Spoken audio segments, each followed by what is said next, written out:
You really love me, Gwendolyn? Passionately. Darling, you don't know how happy you've made me. My own Ernest. But you don't really mean to say that you could love me if my name wasn't Ernest. But your name is Ernest. Yes, I know, it is, but supposing it was something else, do you mean to say you couldn't love me then?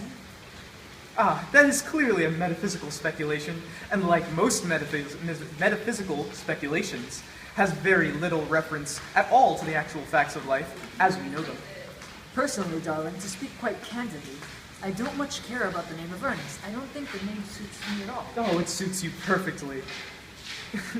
It is a divine name. It has a music of its own. It produces vibrations. Well, really, Gwendolyn?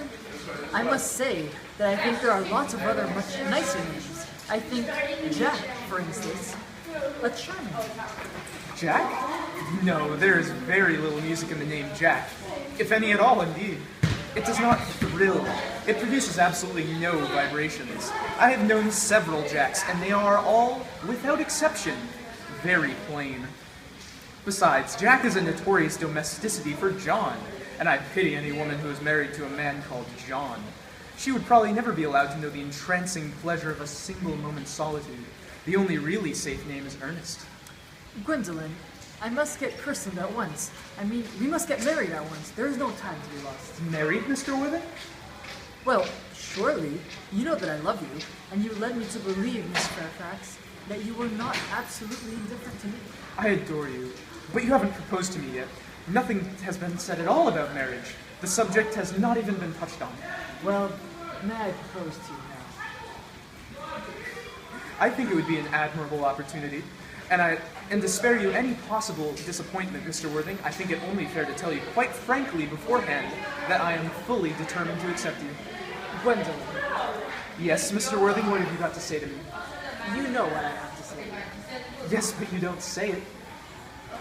Gwendolyn, will you marry me? Of course I will, darling. How long have you been about it? I'm afraid you have had very little experience on how to propose. My own one. I have never loved anyone in the world but you.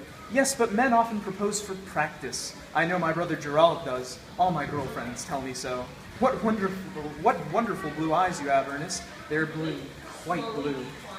I hope you'll always look at me just like that, especially when there are other people present. Alright, so right there we had Ernest proposing to Gwendolyn. And that was a big problem because Ernest isn't Ernest. The whole idea of the proposal is a lie because he's not Ernest. He's lying to her, even about the most basic thing, his name. And even when he tries to express to her in a still lying way that he doesn't like the name Ernest and he prefers Jack, Gwendolyn just answers to him, no, it's a stupid name. And since Jack comes from John, she doesn't like it. She'd rather marry Ernest. Yeah, so really the comedy comes from Gwendolyn's, well, two things that Gwendolyn does. One, she doesn't really care about the marriage itself. She's more preoccupied with who she's marrying, and not in any substantial way, just his name. She likes the name Ernest.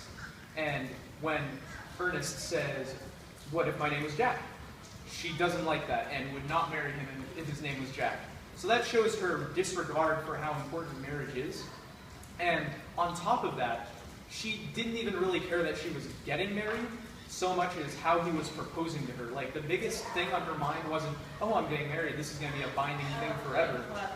But instead, she's like, oh, that's not how you propose. You know, proposing is this whole ceremony. There has to be style to it. And that's what she cares about most, style over substance. Thanks for watching. BG Productions.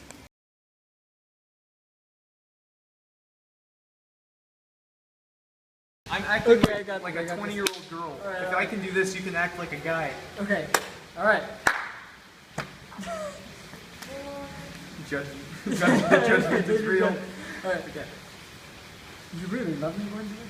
Passionately. But you don't really mean to say I did it again. You're so dumb. Jesus Christ.